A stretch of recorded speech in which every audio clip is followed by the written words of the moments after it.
These people had one thing in common. They knew they had it in themselves. They knew they could be something beyond where they were. They were willing to put their time, their energies to better themselves. What you really could do with more skills, it's just remarkable. So I would like to just tell you a couple of short stories, and we'll draw maybe a couple of lessons from them. I would like to tell you of two women that each sold a business to Berkshire Hathaway, to me actually, billions of dollars. Both of them started with $2,500. By a coincidence, it was the exact same amount. It was everything they had in the world.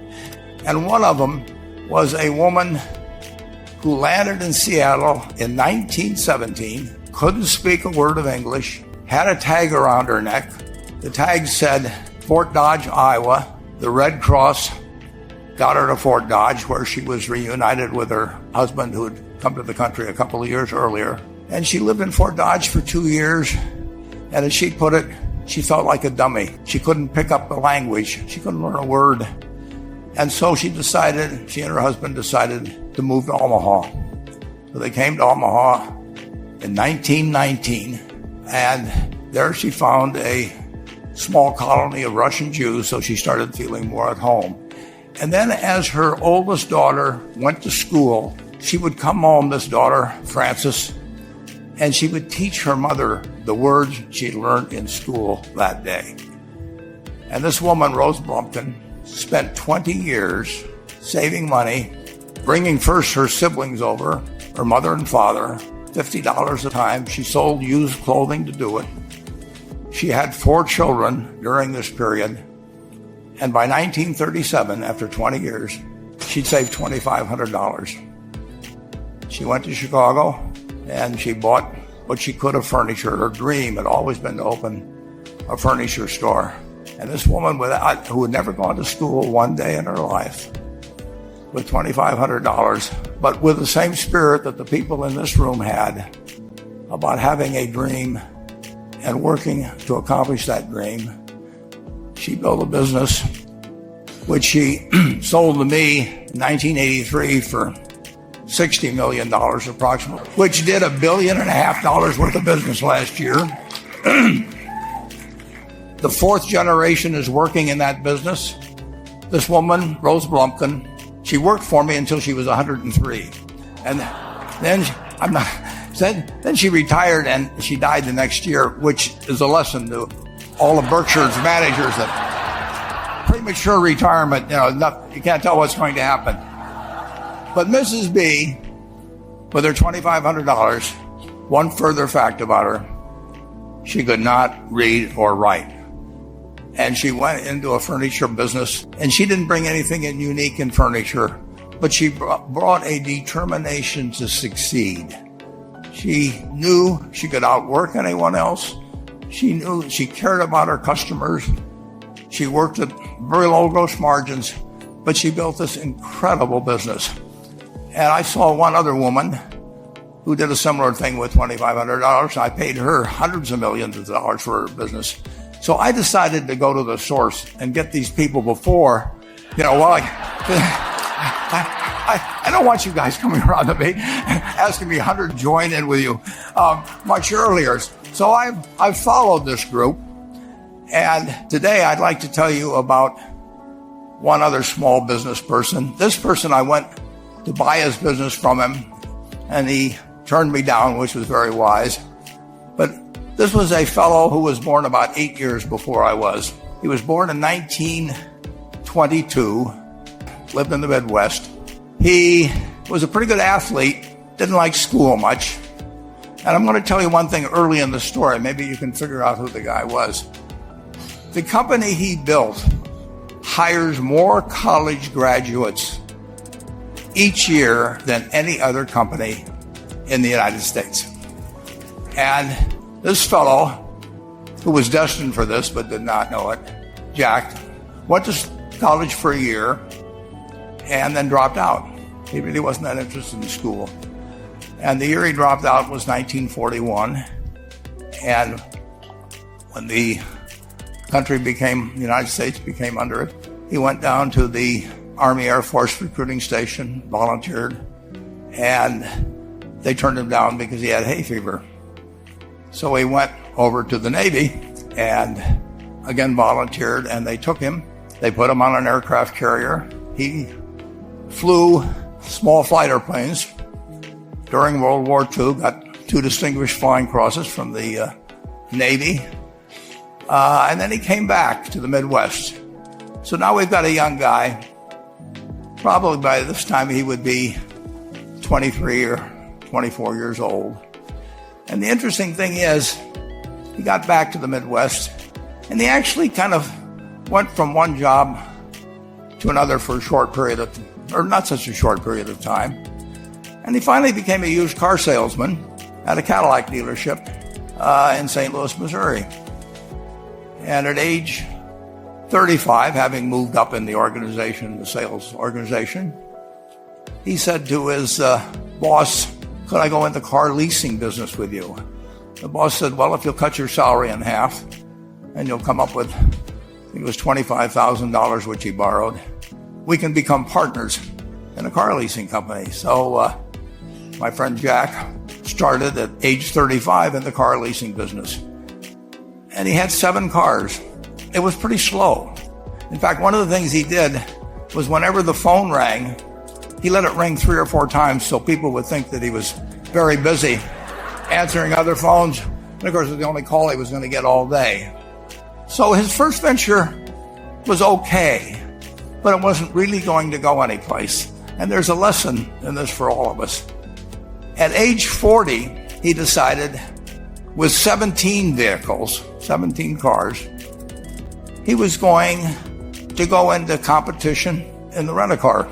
So now he's taking on Hertz and Avis and National and people like that who have hundreds and hundreds of thousands of cars. And he's got 17 cars, and his cars aren't any different than theirs. I mean, he's buying them from General Motors or Ford or Chrysler. And he can't get the airport locations. Those companies have them all sold up.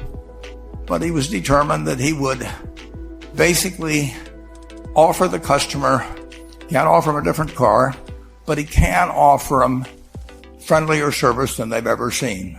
Started a company. He named it after the battleship that he'd flown from in the Pacific, which was the USS Enterprise. And he died about a year and a half ago. But when he died, his rent-a-car company, starting with those 17 cars, was worth more than Hertz and Avis and all the rest of the rental cars put together. The man's name was Jack Taylor, and his son, Andy Taylor, is a good friend of mine, runs the business now. A grandchild is in the business. There'll probably be a 4th generation along the line. So this man, he didn't invent artificial intelligence. You know, he didn't do anything that, just like Mrs. B selling furniture, I mean, that any one of us could have entered those businesses. But he lived by the creed, basically, of delighting his customers and working with people and establishing the relationship with them so that they in turn would want to delight the customers. He couldn't go out there and take care of every rental car possibility, but he learned how to project himself, attitude toward his fellow man, and his desire, to make a friend out of every customer. He managed to take very ordinary cars and turn them into this extraordinary business from virtually nothing. And it illustrates several points. One is, you don't necessarily get it right exactly right the first time. I mean, the car leasing business, basically you were competing on the cost of money to finance cars. And it's very hard to delight a customer when you just give them the car and you'll monthly check for 5 years and you'll be back at that time. So his talents were being wasted basically in that business. But at the age of 40, with all of that experience behind him, he found the golden key. He took a very ordinary business and turned it into an absolutely extraordinary operation. Just like Mrs. B or Rose Bumpkin did with furniture. And he didn't worry about whether the Federal Reserve was going to tighten or ease. He didn't worry about whether the stock market was up or down yesterday. He didn't worry about the things he couldn't change, but he did focus on the one thing he could change, and that was the customer's experience. And I have seen the one that got away, Enterprise. I went down to Florida and tried to talk him into selling to Berkshire, and he was smart enough not to do it. Probably the value of the company has quadrupled since I made that visit.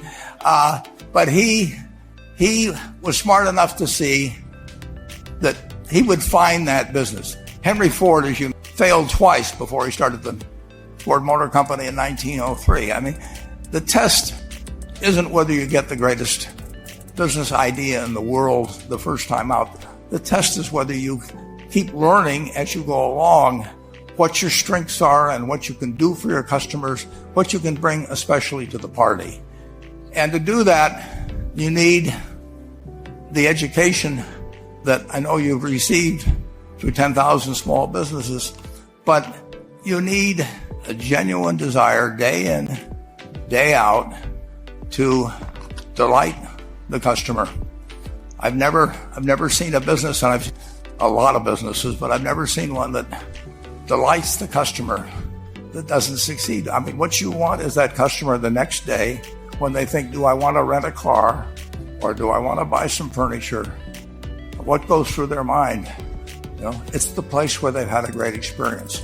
I don't know what I paid for this tie. Actually, probably if somebody gave it to me for the purposes of this speech, I will say I have no idea. But or the shirt I'm wearing, or this. But I do know, I will remember how I was treated when I bought it. I mean, you long forget about the price, but you never forget whether you had a good experience or a poor experience with the purchase experience. And you'll have a hard time finding a person that's had a wonderful experience, a delighted experience in purchasing anything that isn't going to come back. And similarly, if the memory is of rudeness, indifference, whatever it may be, they're never going to come back. And as a small business owner, to not only be able to project that interest in people's well-being, in delighting them yourself, but you have to do it through other people. And you won't be able to do it through people who themselves do not feel they're being fairly treated, that their views aren't appropriately considered. So you really do have to learn to multiply yourself through other people. And I advise the young people to come to Omaha. We have a number of classes. The key is to, certainly in terms of important decision you'll make is the spouse that most of you will likely have.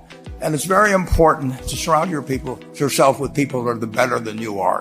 You are going to move in the direction of the people you associate with. So you constantly, I've been enormously lucky in that respect. I mean, I've just had teachers and friends and a spouse that really was a better person than I was. And I had enough sense to learn from these people that life went better if you behave well. So I advise you to seek out, as your partner in business, your partner in life, whatever it may be, look for the people that actually are examples to you rather than somebody that you think you need to straighten out yourself. And simple rules like that, delighting customers, working through other people, associating with people that will cause you to move in a better path than you might otherwise have. They will take you so far in life that it's hard to believe. I mean, they Lumpkin, without being able to speak a word of English, couldn't read or write, and they took her to what is now a $1.5 billion business. And incidentally, there's been no money put in it since the